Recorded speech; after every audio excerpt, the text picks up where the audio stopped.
Қайырлы күн, құрметті тыңдармандар. Бүгінгі тақырыбымыз How to write a literature review, әдеби шолуды қалай жазу керек тақырыбында өрбиді. Айтып өтетін маңызды ескерту, бұл менің жеке тәжірибем және өз PhD-де оқу процесін түсіндіреді. Көрермендерге ақпаратты қолданар алдында ресми дереккөздерді пайдалану ұсынылады. Яғни біріншіден әдеби шолу дегеніміз не? Әдеби шолу белгілі бір тақырыптар бойынша бұрын жарияланған ғылыми еңбектерді жүйелі түрде талдау, ғылыми зерттеудің теориялық негізін қалыптастыру, зерттеушінің тақырыпты қаншалықты білетінін, меңгергенін көрсетеді және зерттеу контекстін анықтау. Әдеби шолудың мақсаттары зерттелген мәселелерді анықтау, ғылыми пікірталасты көрсету, research gap'ті табу және өз зерттеуінің маңызын дәлелдеу. Қай дереккөздерді қолданылған жөн? Сенімді рецензияланған дереккөздерді қолданылған жөн. Ол Scopus, Web of Science, Google Scholar және тағы да басқа. Әдебиеттерді таңдау критериялары тақырыпқа тікелей қатысы болу керек. Соңғы 5-10 жылда жарияланған эмпирикалық мақалалар жоғары сапалы журналдарда жарияланған, теориялық немесе эмпирикалық маңызы бар. Яғни бұл жерде 5-10 жыл деп тұрғанымыз эмпирикалық мақалаларға қатысты, ал теориялық болса бұдан ескі мақалаларда, ертеректе жазылған мақалалар болады.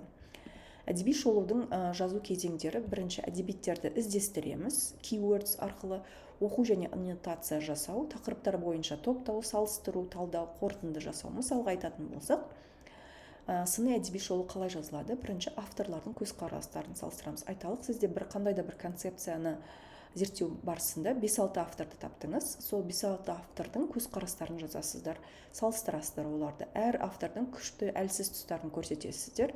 Олар сол концепцияны зерттеу барысында қандай методология қолданды, сол жерін талдайсыздар. Қандай да бір қарама-қайшылықтар болса, соларды анықтайсыздар, соларды жазасыздар. Research gap, зерттеу олқылығы дегеніміз не? Ғылымда жеткілікті зерттелмеген мәселе, қарама-қайшы нәтижелер бар мәселе, белгілі бір контекстте зерттелмеген. Яғни айталық, бір концепция шетелдік білім беру саласында зерттелсе, Қазақстанда дұрыс зерттелмеген болуы мүмкін, соны контекстте зерттелмеген деп аталады. Осы олқылық сіздің зерттеу негізіңіз болып табылады.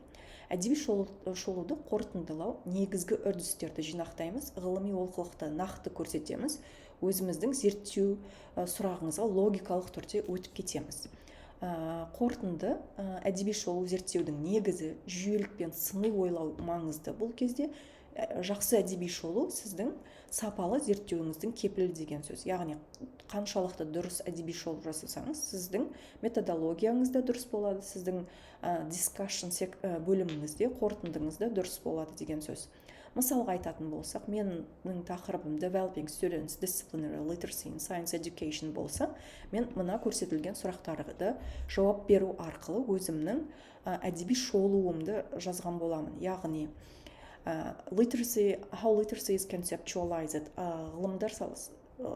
Әртүрлі ғалымдар сауаттылық деген концепцияға қандай анықтама береді? Пәндік сауаттылық дегеніміз не? Яғни бұл менің тақырыбымның қазақша версиясы.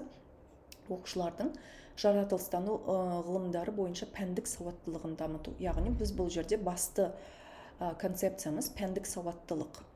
Ғалымдар сауаттылықты қалай анықтама береді? Пәндік сауаттылық дегеніміз не? Пәндік сауаттылыққа қатысты қандай пәндер жатады? Яғни биология, химия, физика. Мұғалімдер пәндік сауаттылық дамыту үшін қандай стратегиялар, қандай методологиялар, методикалар қолданылады? Әртүрлі пәндерде пәндік сауаттылық қалай зерттелген? Яғни бұл жерде әртүрлі авторлардың көзқарастары қажет. Пәндік сауаттылықты қалай өлшейміз? Дамыды ма ол пәндік сауаттылық оқушыларымызда, немесе дамымады ма, әлде қаншалықты дамып келе жатыр? Бұны қалай өлшейміз? Сыныптарда пәндік сауаттылық енгізу қалай жүзеге асырылып жатыр? Мысалға, әртүрлі контексттерде, айталық, Америкада қалай жүзеге асып жатыр, немесе Европада, немесе Азия мемлекеттерінде, бұған салыстырмалы түрде салыстыру жасаймыз. Мұғалімдер пәндік сауаттылықты дамыту кезінде қандай қиыншылықтарға тап болды? Оқушылардың қандай қиыншылықтары бар, немесе оқушылардың көзқарасы қандай? Және де пәндік сауатты болудың қандай пайдасы бар? Яғни оқушылардың көзқарасы болуы мүмкін, бұл жерде мұғалімдердің де көзқарасы болуы мүмкін. Яғни бұл сіздің тақырыбыңызға тікелей байланысты. және де бұл әдеби шолуда біз не қарастырдық? Біз концептуализейшн қарастырдық, яғни ұғымдастыру, концептуализация, түсіндіруді қалыптастырдық. Скоп, ауқымын анықтадық. Teaching strategies, мұғалімдердің сабақ жүргізу әдістерін, оқыту стратегияларын қарастырдық. Research evidence, қандай методология қолданылды, соны да қостық.